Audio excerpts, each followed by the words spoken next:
Hello dear learners, अक्षर English academy के YouTube channel पे आपका स्वागत है। और अभी तक हम आपको दो टेंस पढ़ा चुके हैं, यानी पास्ट के चारों टेंस आपके कंप्लीट हो चुके हैं और प्रेजेंट के भी चार कंप्लीट हो चुके हैं और पास्ट के भी आपके कंप्लीट हो चुके हैं।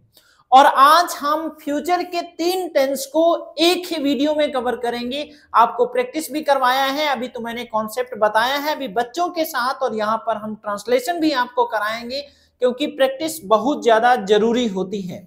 ठीक है, तो आज हम तीन टेंस को यहाँ पे कवर करेंगे, जिसमें फ्यूचर इंडेफिनिट के बारे में हम बात करेंगे।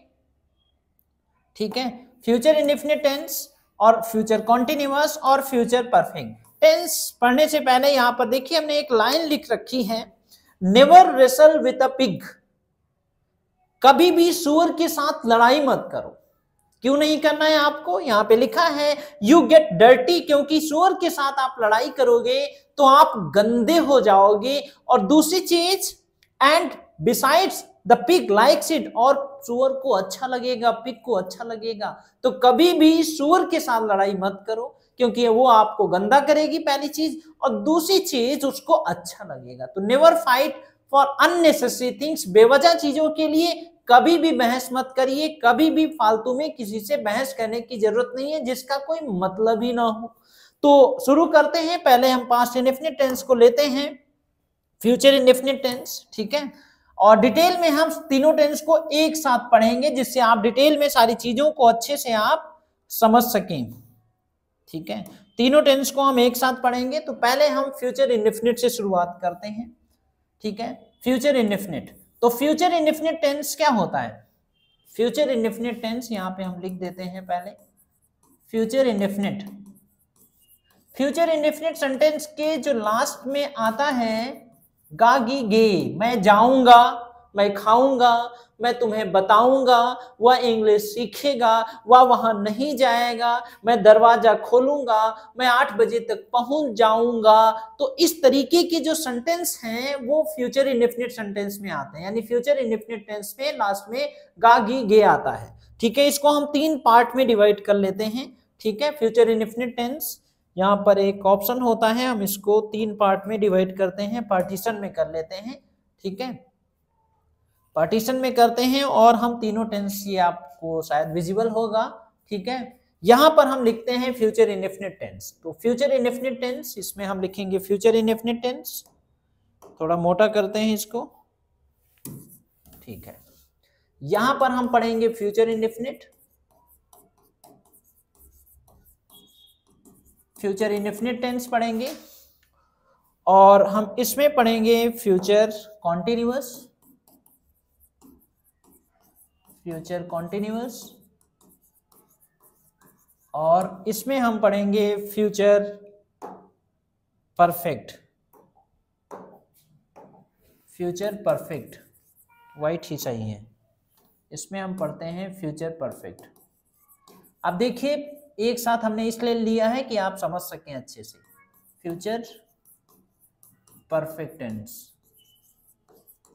ठीक है, तो फ्यूचर इंडेफिनिट क्या होता है? जैसे आप कोई भी सेंटेंस एक हम बनाते हैं कि मैं खाना खाऊंगा, तो मैं खाना खाऊंगा यानी गागी। फ्यूचर इंडेफिनिट की जो पहचान होती है, सेंटेंस के लास्ट में गा गी और गे का इस्तेमाल करते हैं। मैं खाना खाऊंगा, मैं वहां जाऊंगा, उससे बात करूंगा।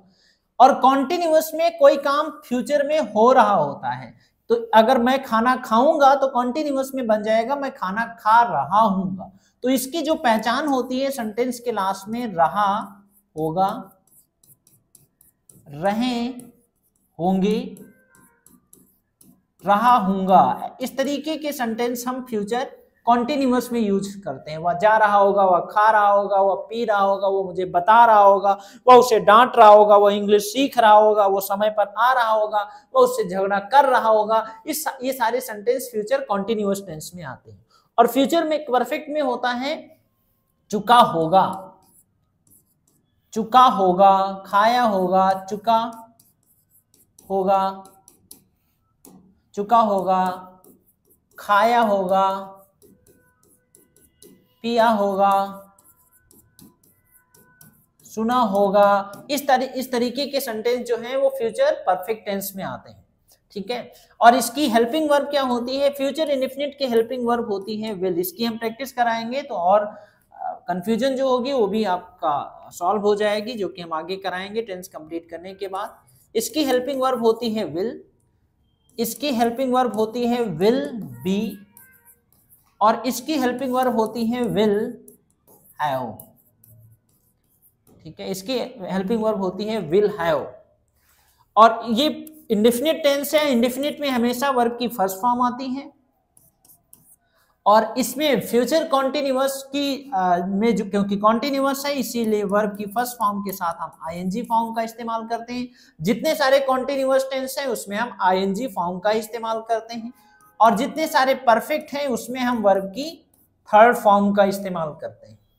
ठीक है, अब यहां पर आपको सेंटेंस बनाना है कि मैं इंग्लिश सीख रहा, मैं इंग्लिश सीखूंगा। फ्यूचर इंडेफिनिट में अगर आपको बनाना है मैं इंग्लिश सीखूंगा, सो आई विल, क्योंकि इसकी हेल्पिंग वर्ब इकलौती होती है इसीलिए सारे सब्जेक्ट के साथ ये आएगा। I, you, they, we, he, she, name, सबके साथ हम विल का इस्तेमाल करते हैं। और फ्यूचर कॉन्टिन्यूअस की हेल्पिंग वर्ब विल बी होती है, ये भी सारे सब्जेक्ट के साथ इस्तेमाल करते हैं। पहले सेल किया जाता है, लेकिन अब विल का भी इस्तेमाल आप हर सब्जेक्ट के साथ, आप आई और वी के साथ सेल करते थे, लेकिन अब हर सब्जेक्ट के साथ आप विल का इस्तेमाल कर सकते हैं। फ्यूचर कॉन्टिन्यूअस में भी I will be, you will be, they will be, she will be, it will be, हर सब्जेक्ट के साथ इस्तेमाल कर सकते हैं। वैसे ही विल हैव भी सारे सब्जेक्ट के साथ इस्तेमाल कर सकते हैं। अब सेंटेंस बनाते हैं पॉजिटिव सेंटेंस कि मैं इंग्लिश सीखूंगा, मैं इंग्लिश सीखूंगा। I will learn, first form आती है आई विल लर्न इंग्लिश, मैं इंग्लिश सीखूंगा। अब इसी को फ्यूचर कॉन्टिन्यूअस में अगर आप बनाना है, मैं इंग्लिश सीख रहा हूंगा। I will be learning, I will be ING form, I will be learning English, मैं इंग्लिश सीख रहा हूंगा। फ्यूचर परफेक्ट, मैं इंग्लिश सीख चुका हूंगा, चुका हूंगा। आई विल, इसमें थर्ड फॉर्म आती है हेल्पिंग वर्ब, सब्जेक्ट के बाद हेल्पिंग वर्ब, उसके बाद third form learned. I will have learned English, मैं इंग्लिश सीख चुका हूंगा। ये पॉजिटिव सेंटेंस हो गया। और भी सेंटेंस हम आपको बताते हैं। अब अगर इसको आपको नेगेटिव में बनाना है तो मैं इंग्लिश नहीं सीखूंगा, तो यहां पे नॉट लग जाएगा। आई विल नॉट लर्न इंग्लिश लिख देते हैं। I will not learn English, मैं इंग्लिश नहीं सीखूंगा, नीचे लिखते हैं। I will not learn English, मैं इंग्लिश नहीं सीखूंगा। मैं इंग्लिश नहीं सीख रहा हूंगा, विल बी के बीच में नॉट लग जाएगा। आई will not B, I will not B learning English, I will not B learning English, मैं इंग्लिश नहीं सीख रहा हूंगा।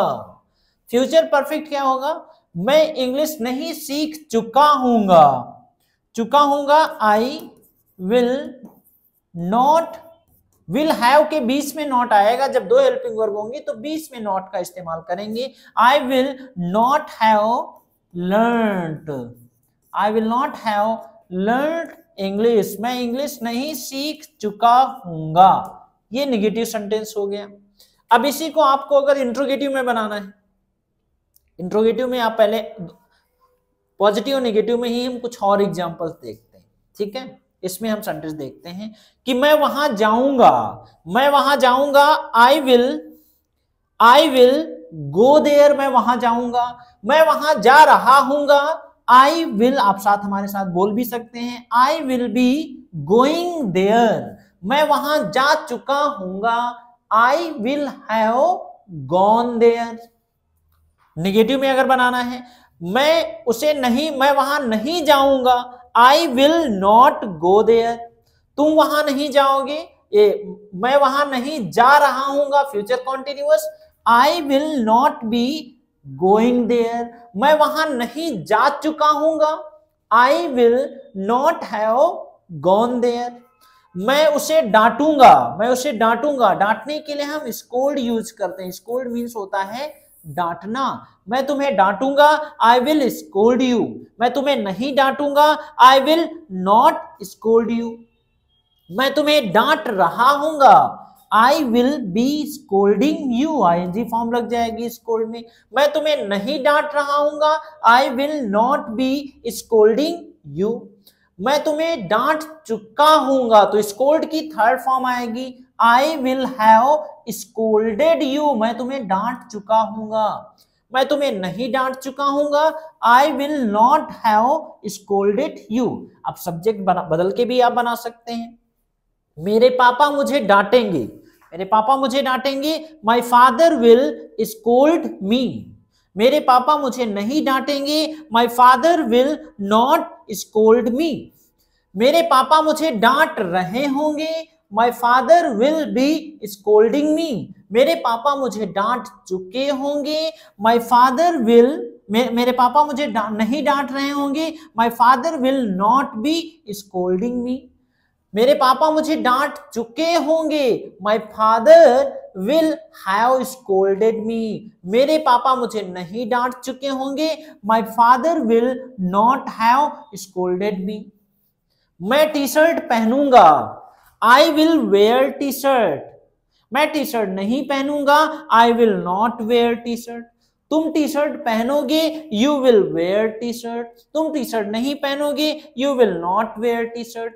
मैं टी शर्ट पहन रहा हूंगा, I will be wearing T shirt, तुम टी शर्ट नहीं पहन रहे होगे, you will not be wearing T shirt. Future perfect में मैं टी शर्ट पहन चुका हूंगा, आई विल हैव, वेयर की जो थर्ड फॉर्म होती है वर्न होती है, मैंने पास्ट इंडेफिनिट टेंस जब मैंने आपको पढ़ाया था उसमें मैंने प्रॉपर डिटेल में एक शीट दिया था जिसमें वर्ब्स लिखी हुई थी। सो मैं टी शर्ट नहीं पहन चुका हूंगा, I will not have worn T shirt, मैं टी शर्ट नहीं पहन चुका हूंगा, तुम टी शर्ट नहीं पहन चुके होगे, you will not have worn T shirt. Wear और वर्न ये फॉर्म आपको याद करनी पड़ेगी। इसी तरीके से एक सेंटेंस और लेते हैं, मैं उसे गिरफ्तार करूंगा, मैं उसे गिरफ्तार करूंगा, आई विल अरेस्ट हिम, मैं उसे गिरफ्तार नहीं करूंगा, I will not arrest him, मेरे पापा उसे गिरफ्तार करेंगे, my father will arrest him, मेरे पापा उसे गिरफ्तार नहीं करेंगे, my father will not arrest him, मैं उसे गिरफ्तार कर रहा हूंगा, I will be arresting him, मैं उसे गिरफ्तार नहीं कर रहा हूंगा, I will not be arresting him, मेरे पापा उसे गिरफ्तार कर रहे होंगे, my father will be arresting him. ये आपको सेंटेंस बताएंगे, ट्रांसलेट करेंगे तो और उसमें आप समझ जाएंगे।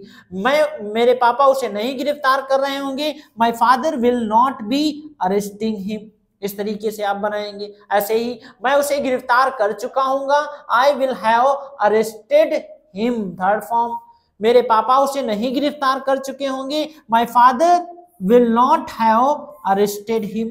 इस तरीके से आप बनाएंगे। अब यहां पर हम इंट्रोगेटिव सेंटेंस जो है वो हेल्पिंग वर्ब, आपको पता है कि इंट्रोगेटिव सेंटेंस में हेल्पिंग वर्ब पहले आती है। इसको इरेज कर देते हैं। अब यहां पर हम इंट्रोगेटिव सेंटेंस लिखते हैं। इंट्रोगेटिव सेंटेंस हम लिखते हैं, क्या तुम मुझसे बात करोगे, क्या तुम मुझसे बात करोगे, will you talk to him, क्या तुम मुझसे बात करोगे, will you talk to him. क्या तुम मुझसे बात कर रहे होगे, will you be talking, will you be talking to him हो जाएगा। तुम मुझसे, क्या तुम मुझसे बात कर रहे होगे, क्या तुम मुझसे बात कर चुके होगे, will you have talked, will you have talked to him, क्या तुम उससे बात कर चुके होगे, क्या वे उससे बात करेंगे, will they talk to him, क्या वे उससे बात कर रहे होंगे, will they be talking to him, क्या वे उससे बात कर चुके होंगे, will you have talked, will they have talked to him, क्या वे उससे बात कर चुके होंगे। और सेंटेंस बनाते हैं, क्या तुम सोओगे, क्या तुम सोओगे, विल यू स्लीप, क्या तुम सोओगे, क्या तुम सो रहे होगे, विल यू बी स्लीपिंग, क्या तुम सो चुके होगे, विल यू हैव स्लेप्ट, क्या तुम सो चुके होगे। नेक्स्ट सेंटेंस, क्या तुम समय बर्बाद करोगे, क्या तुम समय बर्बाद करोगे, विल यू वेस्ट टाइम, क्या तुम समय बर्बाद कर रहे होगे, will you be wasting time, क्या तुम समय बर्बाद कर चुके होगे, will you have wasted time. तो इस तरीके से और भी बोल के प्रैक्टिस करनी होगी। तो अभी हमने सारे टेंस को डिटेल में, एक और टेंस होता है इसमें आप फ्यूचर परफेक्ट कॉन्टिन्यूअस टेंस, जिसकी हेल्पिंग वर्ब यहाँ पे हम लिख देते हैं विल हैव बीन होती है, जिसको मैंने यहाँ पे पढ़ाया नहीं है विल हैव बीन, क्योंकि वो ज्यादा इस्तेमाल नहीं किया जाता है, इस्तेमाल नहीं किया जाता है तो उसको कोई पढ़ने की जरूरत नहीं। वैसे will helping verb will have been होती है। तो अब करना क्या है आपको, अब हम आपको ट्रांसलेशन कराएंगे सेंटेंस को अलग अलग तरीके से, और भी टेंस हैं। इसके बाद हम आगे की क्लासेस में आपको मॉडल वर्ब, एक्टिव पैसिव, ढेर सारे छोटे छोटे और रूल्स होते हैं, प्रीपोजिशन, कंजंक्शन, सिट का प्रयोग कैसे करना, देर का प्रयोग कैसे करना, वो सारी चीजें हम डिटेल में आगे के वीडियोस में बनाएंगे, आपको डिटेल में देंगे। लेकिन उसके साथ साथ हम आपको ट्रांसलेशन भी, हम आपको बीच बीच में ट्रांसलेशन भी हम आपको कराएंगे कि सेंटेंस की आप लिख करके, अलग अलग सेंटेंस हैं जैसे कि वह बात बात पे गुस्सा हो जाता है, अब जाता है इसको कैसे ट्रांसलेट करेंगे। तो ऐसे ढेर सारे सेंटेंस हैं जो बोलने में भी इस्तेमाल किए जाते हैं और उसकी लिख करके भी प्रैक्टिस करेंगे तो आपकी और क्लियरिटी होगी। और इसके साथ आप बोल करके भी आपको प्रैक्टिस कराई जाती है। हमारी जो क्लासेस होती हैं ऑनलाइन, जो कि मैंने यहाँ पे तरीका अभी मैंने नहीं बताया कि कैसे प्रैक्टिस करना है, क्योंकि उसमें आपको एक मेंटर, एक कोच की जरूरत होती है जो आपको बुलवा सके। जैसे ये हमारे पास सीट है, इसमें ढेर सारे क्वेश्चंस लिखे हैं, इनको अलग अलग तरीके से आपको प्रैक्टिस कराई जाती है। इसमें इसके पीछे वर्ड्स भी ढेर सारे लिखे हुए हैं, first form, second form, third form. अगर ये दिख रहा हो तो स्क्रीनशॉट आप इसका ले सकते हैं, आप कॉपी में नोट कर सकते हैं, इन क्वेश्चंस को भी अलग अलग तरीके से नोट कर सकते हैं। तो जो कि आपको अलग अलग तरीके से बोल करके प्रैक्टिस करवाई जाती है। कुछ बच्चों के साथ, जो बच्चे यहाँ पे आते हैं उनके साथ हम आपको डिटेल में आपको करवाएंगे, क्योंकि टेंस की सारी डिटेल मैंने, सारी चीजें हमने खत्म कर दिया है। अब आगे हम आपको अलग तरीके से इसकी प्रैक्टिस कैसे करनी है वो भी हम आपको बताएंगे। लेकिन इंग्लिश सीखने के लिए आपको बोलना पड़ेगा, लगातार आप बोलते रहिए, क्योंकि ये कॉन्सेप्ट ये तो हर क्लास में आप पढ़ते हैं, इससे पढ़ने से इंग्लिश नहीं आएगी जब तक आप बोल करके प्रैक्टिस नहीं करेंगे। तो बोल करके आप प्रैक्टिस करते रहिए और फिर हम आपको आगे के सेंटेंस की हम प्रैक्टिस कराते हैं। कोई सुझाव होता है तो आप हमें जरूर बताइएगा। अब टेंस बहुत पढ़ लिया है, आप टेंस की प्रैक्टिस घर पे करते रहिए और हम यहाँ पर भी हम डिटेल में कराएंगे। अब इसके बाद हम आगे बढ़ते हैं और फिर हम डिटेल में सारी चीजें और हम आपको बताते हैं। कोई सुझाव होता है तो आप हमें जरूर बताइएगा।